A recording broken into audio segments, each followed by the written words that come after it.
මොකද අපි දිස්ත්‍රික්ක වලට ගිහිල්ලා ගම් වලට ගිහිල්ලා සමහර රැස්වීම් වල කතා කරනකොට අපි අහනවා කර්මාන්ත අමාත්‍යාංශයේ තියෙන්නේ කොතනද කොහේද කියලා.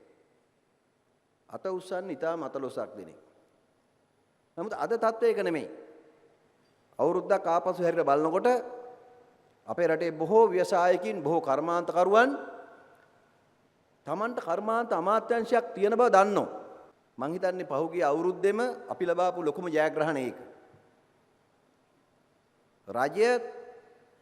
රජයේ අමාත්‍යාංශයක් හැටියට කර්මාන්ත අමාත්‍යාංශය මේ රටේ ජනතාවට පහසුකම් සපයන ජනතාවගේ ගැටලු ප්‍රශ්න විසඳගන්න පුළුවන් තැනක් බව දන්න. මොකද පහුගිය කාලයක් කියන්නේ කර්මාන්ත අමාත්‍යාංශ තිබුණට අපනයන ආර්ථිකය දියුණු කරනවා කියලා වචන වලට කිව්වට ඒක පිළිබඳ ජනතාවගේ විශ්වාසයක් තිබුණේ නැහැ. කියන්න සතුටුයි. අද අපේ අපනයන ඉලක්ක වලට අපි ගිහිලා තියෙනවා.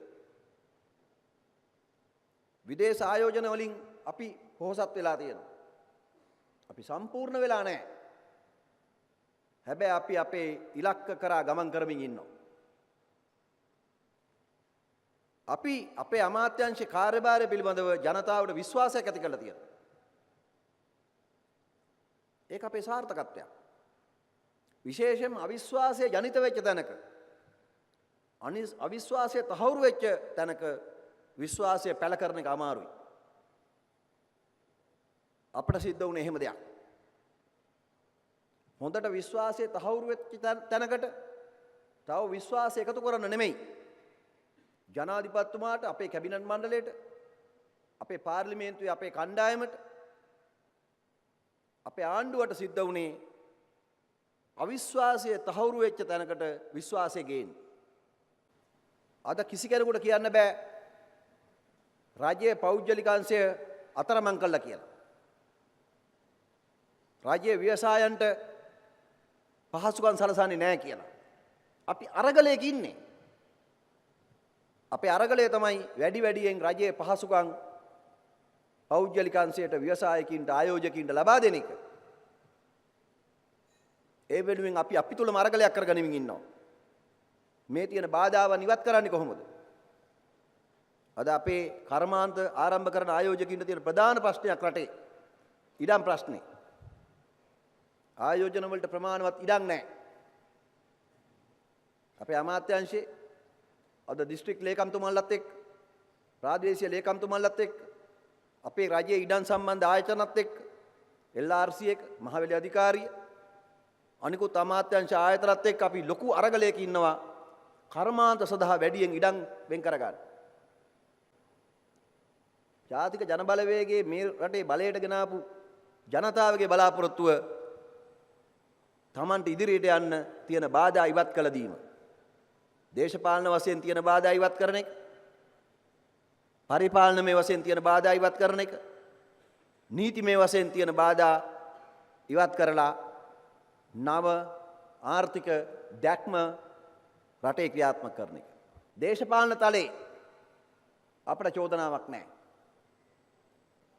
බදු ගෙවන එක වදයක් කරදරයක් විදියට සලකන වෙනුවට රටේ මහා මාර්ග පද්ධතිය දියුණු කරන්න යටිතල පහසුකම් දියුණු කරන්න අවශ්‍ය පහසුකම් හදන්න අපි බදු ගෙවන්න ඕනයි කියන හැඟීමෙන් ඔවුන් කටයුතු කරනවා. මොකද හේතුව ඔවුන් දන්නවා Taman ගෙවන බදු වලට මේ රජයේ යටතේ සාධාරණ ඉෂ්ට වෙනවා කියලා. ඒවා අපි ලබාගත ජයග්‍රහණ. මං කියන්නේ ඒකයි. ඒවා මේ අමාරුවෙන් ක්‍රියාත්මක කරේ හේතුව මොකද? ඒවා ක්‍රියාත්මක වෙච්ච ඉතිහාසයක් නෙමෙයි රාජ්‍ය යාන්ත්‍රණය තුල තිබුණේ.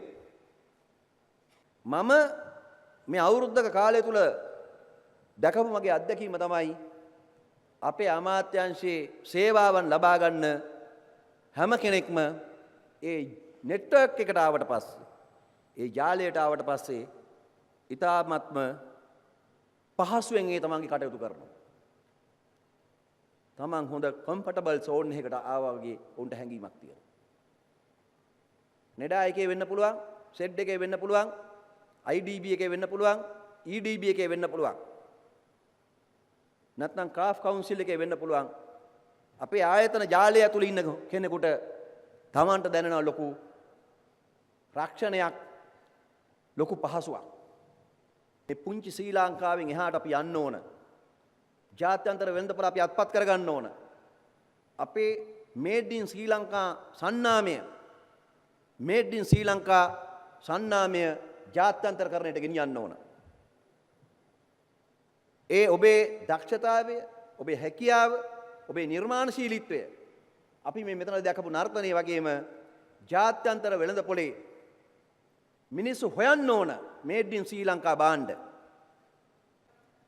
අපි කර්මාන්ත අමාත්‍යාංශය හැටියට සෑහීමකටපත් වෙන්නේ ඉතිහාසයේ තිබුණා නම් සිලෝන් කියන නාමයට සිලෝන් තේ වෙන්න පුළුවන්, සිලෝන් රබර් වෙන්න පුළුවන්, සිලෝන් සිනමන් වෙන්න පුළුවන්. එදා ඉතිහාසයේ තිබුණා නම් සම්ප්‍රදායික වැවිලි භෝග වලට ජාත්‍යන්තර වෙළඳපොළක්. අද වර්තමානයේ අපේ ඔබේ හැකියාවට, දක්ෂතාවයට අපේ දරුවන්ට, අනාගත පරම්පරාවට මේඩ් ඉන් ශ්‍රී ලංකා සන්නාමය ඊට වඩා ඉදිරියට යන්න ඕන.